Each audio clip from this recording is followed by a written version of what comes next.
masih terkait dengan struktur sel atau organisasi kehidupan.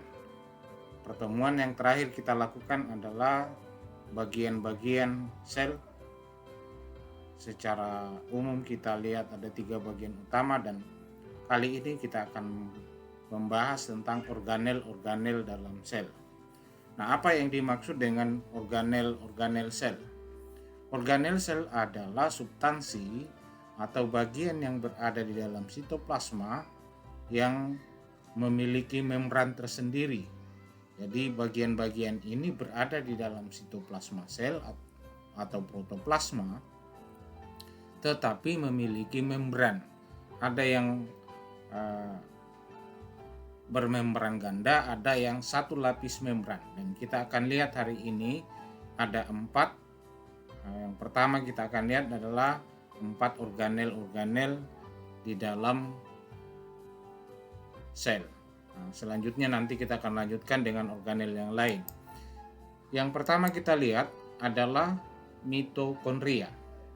Mitokondria adalah salah satu organel di dalam sel, di mana mitokondria organel yang memiliki membran yang berfungsi sebagai tempat penghasil energi, atau biasa disebut organel ini berperan dalam proses respirasi, di mana kita sudah tahu bahwa sebenarnya tujuan dari respirasi itu adalah menghasilkan energi.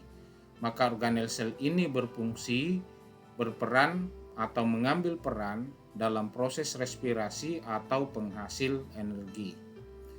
Itu yang mitokondria. Semakin aktif suatu sel, itu jumlah mitokondrianya semakin banyak. Jadi semakin aktif sel, semakin banyak mitokondrianya. Dalam hal ini, semakin aktif dalam melakukan respirasi, maka jumlah mitokondrianya semakin besar. Nah, gambar yang kita bisa lihat ada seperti ini, gambaran umum. Kalau kita ternyata ada lekukan-lekukan ini, dan menjadi ciri khas dari mitokondria kalau berada di dalam sel. Atau kalau kita lihat gambarnya ini, yang bagian-bagiannya ada krista, ada ribosom juga di dalam, kemudian ada intermembran, membran dalam, matriksnya ada yang berbentuk berbentuk matriks. Nah, di mana di dalamnya ini nanti ada sintesis partikel adenosin trifosfat yang sebenarnya itu adalah energi dalam bentuk energi kimia yang disimpan setelah terjadi respirasi. Ini bagian pertama, organel yang pertama. Yang kedua adalah ribosom.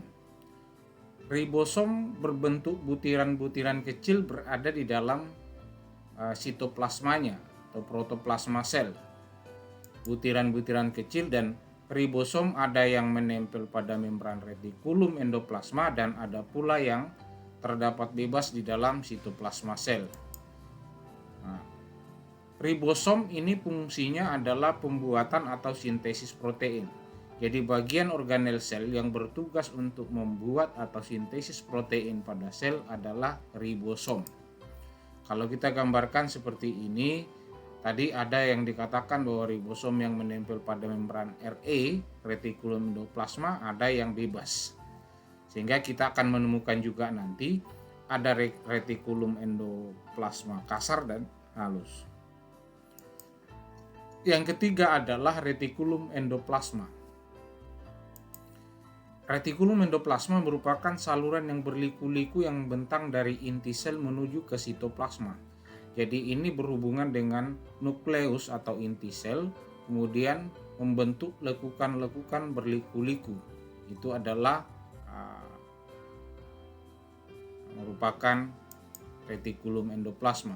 Nah, ada 2 tipe seperti yang kita ketika tadi mengatakan ribosom itu. Ada 2 macam atau 2 tipe retikulum endoplasma, yaitu retikulum endoplasma halus dan retikulum endoplasma kasar.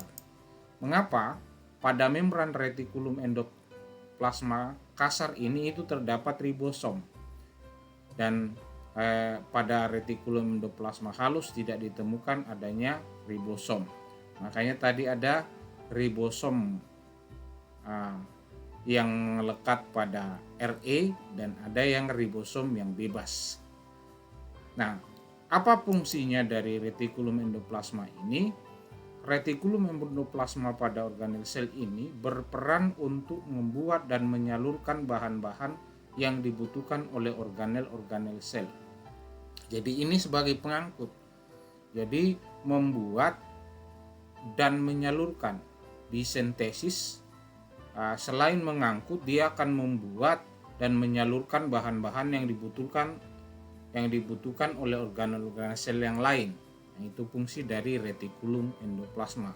Makanya berhubungan dengan nukleus atau inti sel. Nah, ini yang strukturnya seperti ini. Yang retikulum endoplasma ini terhubung dengan inti sel. Nah, lekukan-lekukan ini peranannya nanti membuat dan menyalurkan bahan-bahan yang dibutuhkan oleh organel-organel sel. Ini adalah organel yang ketiga, retikulum endoplasma. Yang keempat yang kita lihat ada yang disebut dengan badan Golgi.